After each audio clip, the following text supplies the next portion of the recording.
I want to turn now to Jon Caldara. Most of you probably don't need an introduction to Jon. He's a character that you cannot miss in Colorado politics, particularly if you're up late at night trying to go to bed and you turn him in on News Radio 850 KOA. Jon is president of the Independence Institute, Colorado's free market think tank. He's on the air every weekday for 3 hours on a 50,000-watt blowtorch. Among many recognitions, 5280 magazine called him one of the top 10 most influential men in Denver. I'd love to. Who else should be down? And he's not even in Denver. And Westward awarded Caldara Denver's best media manipulator. So we'll have to see how we can do with that. And also, not listed on this bio that I have, Jon used to be chairman of the RTD board as well, which I think was very formative in his life in Colorado politics. So somebody you cannot miss, and sponsor of wonderful things such as the Bitch Slap of 2008, Jon Caldara. Thank you so much. Whenever anybody buys you a free drink, remember they want something. And since America's Future Foundation bought you free drinks, you really ought to be thinking, what the hell do they want? And here's what the hell they want. They would like to see an AFF chapter here in Colorado. And while most of you know me, you probably don't know AFF, so let me just give you a brief description. AFF is a very DC-centric organization, and it is made really for young, beautiful people. It is nothing more really than a conservative/libertarian dating service where people get together every couple weeks, find some dumbass reason to drink, and then switch sexual partners like it was a square dance. And so Dave, yes, and there was an age limit, and so many of you are so far beyond that. I can still slum it just fine, but I wanted to give you a warning about this because really what Kirby is looking for is to infiltrate and bring some group that brings networking for the young here in Colorado, because really we do need a farm team and we need the young to be able to get together and get to know each other, learn of different opportunities, to have these discussions, which is a little counterintuitive because, like you, I don't like the young. There's really very little to be said positively about the young. They're energetic and they're full of ideas and they work hard and they want to make a difference and all that other kind of crap. It just gets really, really tiring after a while. And what has helped me is to realize whenever you're dealing with someone who is young, that you need to look inside and understand that deep inside all that youthful enthusiasm and ethics and all that other crap is really a beat-down, cranky, old conservative just waiting to blossom. And if we can find those people, we will be able to move them into what is now the modern conservative movement. And that's the purpose for AF. And I really hope that it can get a good look here in Colorado. So please give it a chance, and particularly if they promise to keep buying beer.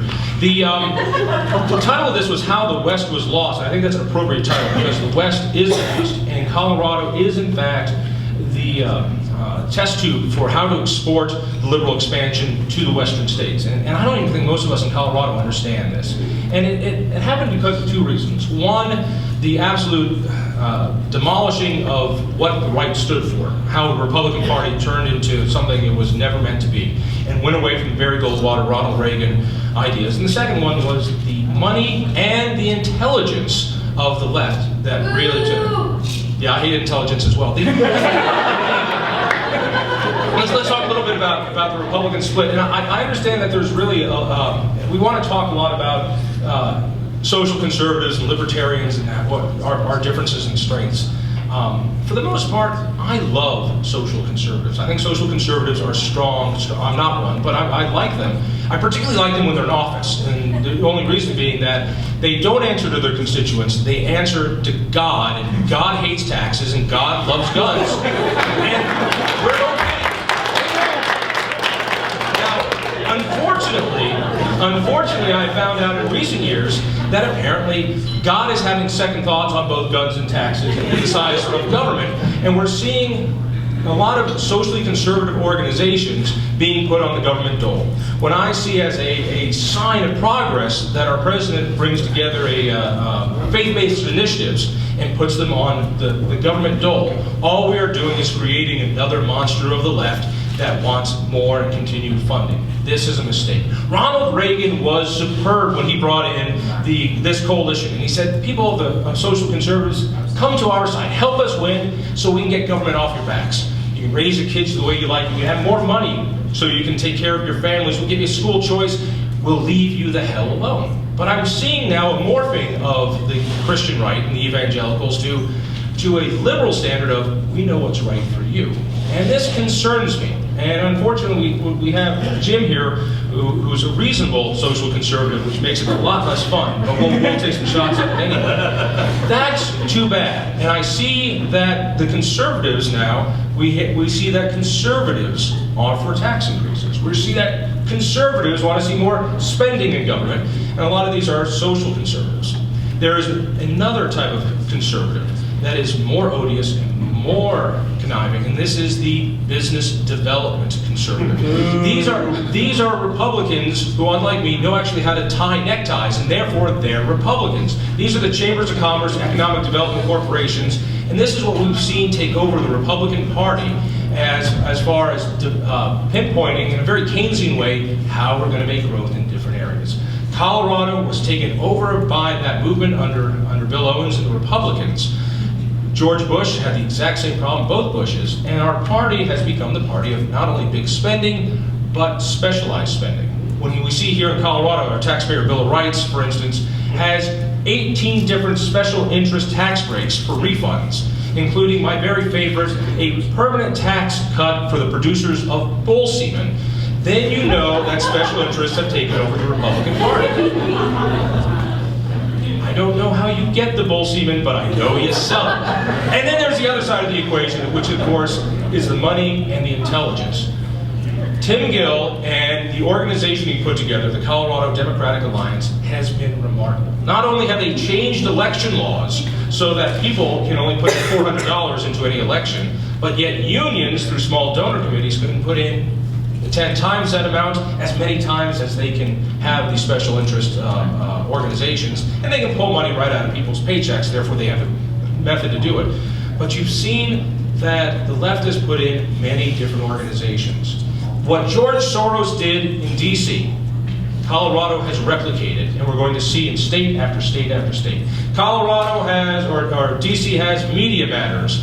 Colorado has Colorado Media Matters. DC has MoveOn.org. We have Progress Now. And it just keeps coming. These are almost completely funded by the big guys. And we know their names: Tim Gill, Pat Stryker, Jared Polis, Glenn Bridges, and a handful of others. Along with the union money, which in 06 brought in $4 million into partisan races. Interesting, the difference between Republicans and Democrats in the last election was $4 million. How was the election lost? We lost our values. We lost our way. We believed conservatives when they said, we're going to just give us a little time, we'll act like Reagan. And we were blind to see how the money interests were able to take over the system. It is amazing that Colorado, which is still a moderately conservative Republican state, has a Democratic House, Senate, Governor's Office, and Supreme Court. We let it go because we let our party go and we let the left take over. One quick aside. What I like to call the Harriet Miers moment was one of the best moments of our movement. Here we were taking this silliness from our president. It doesn't, and every time we said it, when he gave us Medicaid expenses and the farm budget and all the rest, we said, wait, he's going to give us a great court. And so we all sucked up on it and said, let's not cause any fights because he's our president. And then finally the day came and we got our Supreme Court nominee. Harriet, who the hell is this Miers? And all at once, without any coordination, without any communication, every single center-right group across the spectrum didn't just say no, they said hell no. They said hell no, this isn't going to work. And like this, it was pulled. And it shows that when we in the center-right, when we bridge some of our differences, which are actually pretty small, we can tell the failing Republican Party how to act. They are not the leaders, we are. And once we learn that, we can regain ground. Thank you.